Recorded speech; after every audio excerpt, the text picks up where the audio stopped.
Hello, YouTube, and everybody watching. It is Thursday night. Couple quick things. First and foremost, yes, this is the ADHD video, but the video about Jaws being a horror film, I am going to talk about that next week at some point. I had a lot of stuff to do this week, and you'll find out all about it on Saturday. I'm not going to waste time doing what I normally would do in a video here.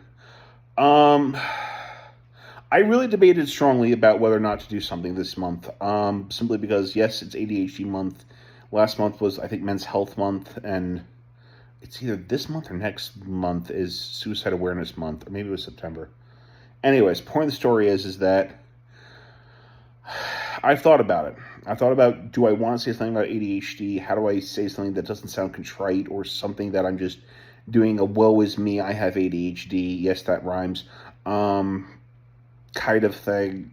And this channel is very upbeat. I'm not going to be complaining and saying, oh, it's so hard that I have ADHD in my life. No.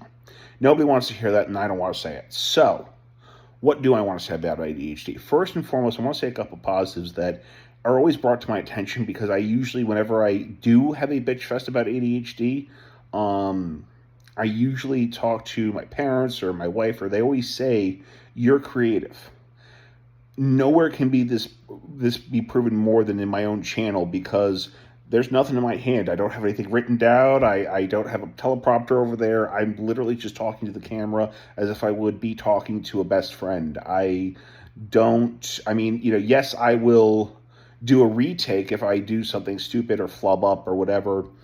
I'll stop the video and restart from the beginning, but for the most part, no, this is all completely out of my head.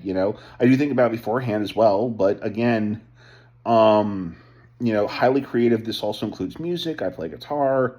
I write stories. I come up with imaginative stories about, Jaws and all this other stuff, that friends and family are like, oh man, you should write that. And then I have this great idea for a slasher movie. I'll give an example quickly. I do have an idea for a slasher movie, and everyone's like, oh, that's a really good idea. You should write it down.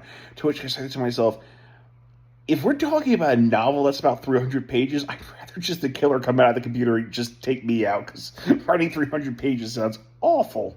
But I'm slowly writing my Jaws script, and I'm slowly starting to try and get into writing, because again, my brain's just firing a million ideas at once, and it's a creative sort of thing. The other thing I wanted to say about ADHD that I've talked about this before, I think, on this channel, but I do want to talk about this in a little bit more detail, which is that I see a lot of people play ADHD the same way of, oh, look, a squirrel, and oh, shiny object, and all this crap.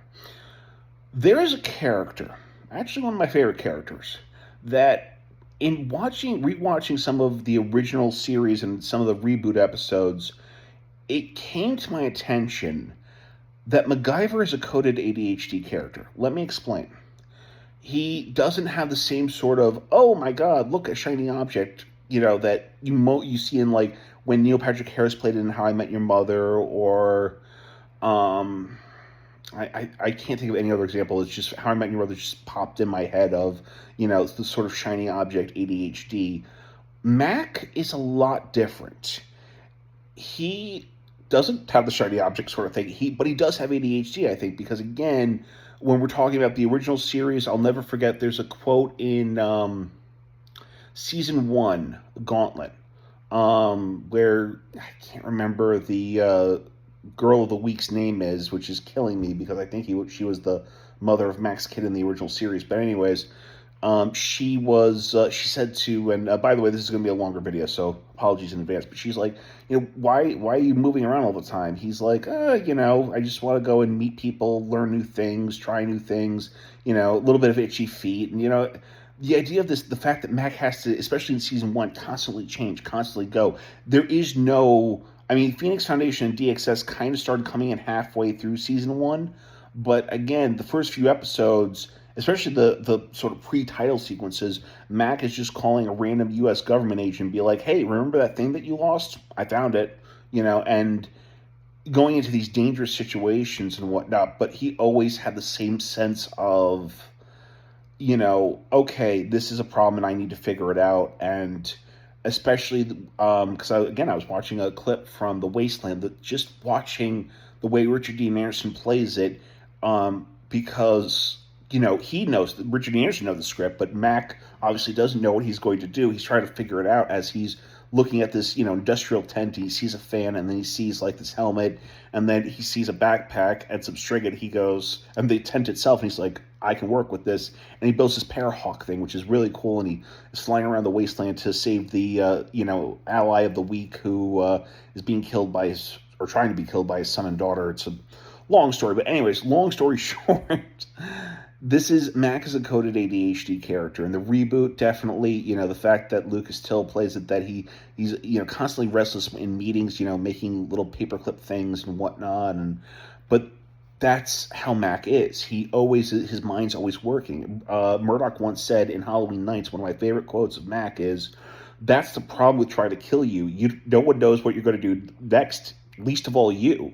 And that's a total ADHD thing, because most times when I get up, yes, I have my usual, I'm going to get up, go to work, etc. But when thrown a problem, I have no idea how I'm going to solve it until I solve it. And whether it be a problem at work or a problem at home or whatever, case in point, when I looked at, because we just threw a bunch of stuff into the walk-in closet, I cleaned it out today. More on that on Saturday. But I said to myself, I know I got to solve this problem. How am I going to do this? And I just kind of tackle it from different angles and just did what I needed to do. But if you had asked me at dinner table, if my wife had sat down and said, "Oh, you're going to do the walk-in closet today. How are you going to tackle that?" I would have looked at her and said, just tackle it, I guess. I have no idea how I'm going to do this,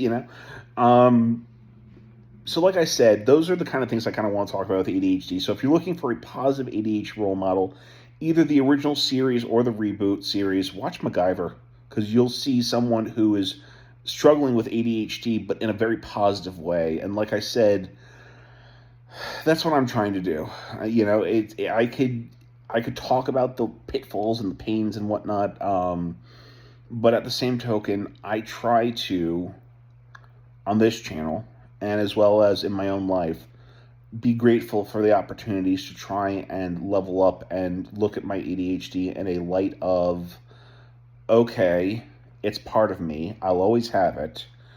What can I do to make sure that I can be able to solve this problem and help people and do what I need to do on a day-to-day basis without going, crazy and off the deep end? That's pretty much what I wanted to say. Anyways, like I said, I hope you believe in me. I still believe in you, and tomorrow's my weigh-in, so fingers crossed that things are going to be really good. So, yeah, I will let you all know about that on Saturday. Until then, have yourselves a great week. Next week, I will be doing a special video about Jaws being a horror movie, and just kind of why, because that's been an argument, kind of like the whole Die Hard is a Christmas movie, is it not? Yet Jaws has been a lot. Every time people are like, Jaws isn't a horror movie. Yeah, we're going to talk about next week when I have some more time. But until then, have yourselves a great week. I will talk to you guys on Saturday. Bye.